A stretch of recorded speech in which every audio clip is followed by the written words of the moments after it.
পৃথিবীর এক প্রান্তে আছে এমন এক দেশ যাকে প্রথম দেখায় মনে হয় এজেন স্বর্গ, কিন্তু আবার তাকালে বুঝতে পারবেন স্বর্গ কখনো এত নীরব হয় না, এত গভীরও নয়। সৌন্দর্যে ভরপুর এই দেশটির নাম নরওয়ে, যেখানে বরফ শুধু ঠান্ডা নয়, এজেন সময়কে থামিয়ে রাখার এক স্তব্ধতা। যেখানে পাহাড় শুধু উঁচু নয়, তারা লুকিয়ে রেখেছে শতাব্দীর প্রাচীন রহস্য। আজ আমরা জানবো নরওয়ের অপার সৌন্দর্য, তার জানা অজানা তত্ত্ব, আর পাহাড়ের বুকে ঘুমিয়ে থাকা কিছু প্রাচীন রহস্যের গল্প। তাহলে চলুন শুরু করি আজকের এপিসোড। আর যদি চ্যানেলে নতুন হয়ে থাকেন তাহলে অবশ্যই চ্যানেলটি সাবস্ক্রাইব করে পাশে থাকা বেল আইকনটি ক্লিক করুন।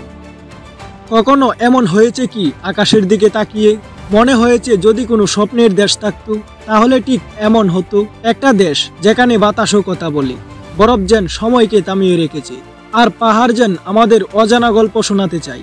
আজ আমি আপনাকে নিয়ে চলেছি সেই স্বপ্নের দেশেই।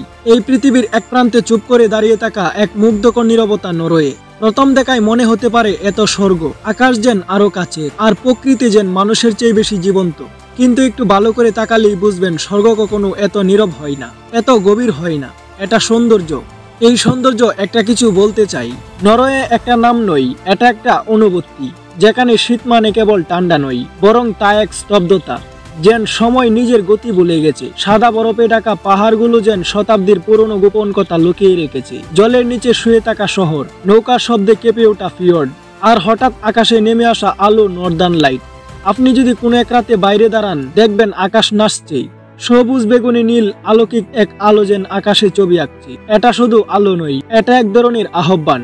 প্রকৃতি বলছে, এসো, আমাকে অনুভব করো, শুধু দেখে চলে যেও না। নরওয়ের প্রতিটা শহর, প্রতিটা গ্রাম যেন এক একটা নিজস্ব কবিতা।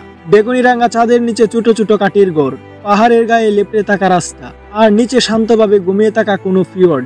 এই দেশ যেন আপনাকে নিজের গল্পে নিয়ে যেতে চাই। এখানে ইতিহাস লুকিয়ে আছে, বাইকিংদের গল্প, যারা উত্তাল সাগর পেরিয়ে দিগ্দি ছড়িয়ে পড়েছিল। তাদের রেখে যাওয়া কাঠের জাহাজ আজও দাঁড়িয়ে আছে মিউজিয়ামের নিঃশব্দ করে। সেগুলো দেখে মনে হয় কত হাত ছুঁয়েছিল এগুলোকে, কত চোখ জ্বলেছিল প্রতিশোধ, সাহস আর স্বপ্ন। কিন্তু আজকে নরওয়ে সেরকম তীব্র নয়।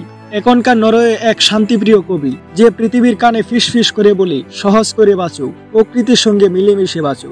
এখানে জীবন যেন একটু ধীর, সাইকেলে চেপে বাচ্চারা স্কুলে যায়, মানুষ ঘরের জানালা খুলে সূর্য দেখে, কেউ কেউ কেবল বরফের মাঝে চুপ করে বসে থাকে, কোনো শব্দ না করে, শুধু প্রকৃতি শুনে। আর এই শোনাটাই নরওয়ের সবচেয়ে বড় বৈশিষ্ট্য। আপনি যদি গভীর রাতে একা হাঁটেন কোনো ট্রেইলে, দেখবেন বরফের ওপাশে যেন কারো নিঃশ্বাস লুকানো, গাছের ফাঁকে ফাঁকে কেউ যেন দাঁড়িয়ে আপনাকে দেখছে। লোকেরা বিশ্বাস করে ট্রল পরি আর অজানা আত্মার ছায়া আজও পাহাড়ে ঘুরে। এটা কল্পনা নয়, এটা এই দেশের রহস্যময় সৌন্দর্য, যেখানে বাস্তব আর কল্পনার সীমানা অনেক আগেই মুছে গেছে। ফিয়র্ড শব্দটি কি কখনো শুনেছেন? নরওয়ের প্রতিটি উপকূল যেন প্রকৃতির হাতে আঁকা এক বিশাল ক্যানভাস। পাহাড় থেকে জল ধীরে ধীরে নেমে এসে নদীকে জড়িয়ে ধরে, তখনই সৃষ্টি হয় ফিয়র্ড। এগুলো কেবল প্রকৃতির গঠন নয়, এজেন প্রকৃতির আত্মপ্রকাশ।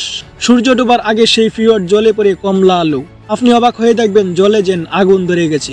নরওয়ের এমন বহু গ্রাম আছে যেগুলোর নাম হয়তো আপনি কখনো শুনেননি, কিন্তু সেখানকার প্রতিটি ঘর, প্রতিটি গলি কোনো না কোনো গল্প বয়ে আনে। যখন আপনি কোনো ছোট কাঠের ঘরের জানালায় বসে গরম কফি হাতে বাইরে তাকাবেন, তখন মনে হবে জীবনের দৌড়ঝাঁপ থেমে গেছে। বাইরে তুষার পড়ছে, আর আপনি শুনতে পাচ্ছেন নীরবতার শব্দ। নরওয়ের আকাশ একা নয়, সেখানে পাখিরা তীব্র বাতাসে উড়ে চলে বহুদূর। হিমবাহের বুক চেড়ে ঘুরে ওঠা পাহাড়ি রাস্তা দিয়ে চলতে চলতে কখনো মনে হয় আপনি নিজের ভেতরেই হাঁটছেন। এখানে কিছু কিছু জায়গা এতটাই নির্জন যে সেখানে দাঁড়ালে মনে হয় এই পৃথিবীতে আপনি একাই আছেন, আর প্রকৃতি আপনাকে শুনতে পাচ্ছি। এই দেশের এক বিশেষ দিক হলো এর লোক কাহিনী। রল নিচে এরা শুধু রূপকথার চরিত্র নয়, এরা যে নরওয়ের জঙ্গল, ঝর্ণা আর পাহাড়েরই রূপান্তর। লোকেরা বলে গভীর রাতে যদি একা পাহাড়ি পথে হাঁটেন তাহলে বাতাসে শোনা যাবে ফিস ফিস কণ্ঠস্বর। এটা হয়তো কল্পনা, হয়তো নয়, কিন্তু এমন কল্পনার মাঝেই গড়ে উঠেছে এই দেশের শতাব্দীর প্রাচীন বিশ্বাস। নরওয়ের উত্তরে গেলে পাবেন লুপটন আইল্যান্ড, পাহাড়, সাগর আর ছোট ছোট বন্দর নিয়ে এক নিঃশব্দ স্বর্গ, যেখানে জেলেরা এখনো মাছ ধরে পুরনো পদ্ধতিতে, আর কাঠের ঘরের তৈরি স্যুপ গরম হয় হিমবাহের বাতাসের মাঝেও। শীতকালে এই দ্বীপগুলো ডেকে যায় বরফে, আর সেই বরফ যেন গল্প বলে সূর্যের আলো। একটা আলো যা নরওয়ের আকাশে পড়ে ঠিক তখনই, যখন পৃথিবীর অন্য কোথাও রাত গভীর। বার্ডুস অঞ্চলে গেলে দেখতে পাবেন তুষারে ঢাকা গির্জা, যেখানে ক্রিসমাসের সময় পুরো গ্রাম জেগে ওঠে। তুষারের উপর ছোটদের পায়ের চাপ, আকাশে জ্বলে ওঠে একরাশ তারা। নরওয়ের জীবন দ্বারা আমাদের শেখায় প্রকৃতির সঙ্গে মিলেমিশে থাকলে জীবনের গতি ধীর হলেও তা গভীর হয়। এখানে কেউ তাড়াহুড়ো করে না, কারণ সবাই জানে সময় সবচেয়ে বড় শিক্ষক। অনেক সময় শহরের মানুষজন ছুটি নিয়ে চলে যায় কোনো এক নির্জন কেবিনে, তারা মোবাইল বন্ধ করে দেয় আর কেবল বই পড়ে কাঠের চুলায় রান্না করে আর চুপচাপ জানালার বাইরে তাকিয়ে থাকে। এই তাকিয়ে থাকার মাঝে জীবনের সবচেয়ে বড় নিঃশব্দ উপলব্ধিগুলি আসে। নরওয়ে আপনাকে শেখাবে শব্দ ছাড়া সম্পর্ক তৈরি করা যায়, তাড়াহুড়ো ছাড়াও এগোনো যায়, আর প্রকৃতি শুধু দেখার জন্য নয়, অনুভবের জন্য।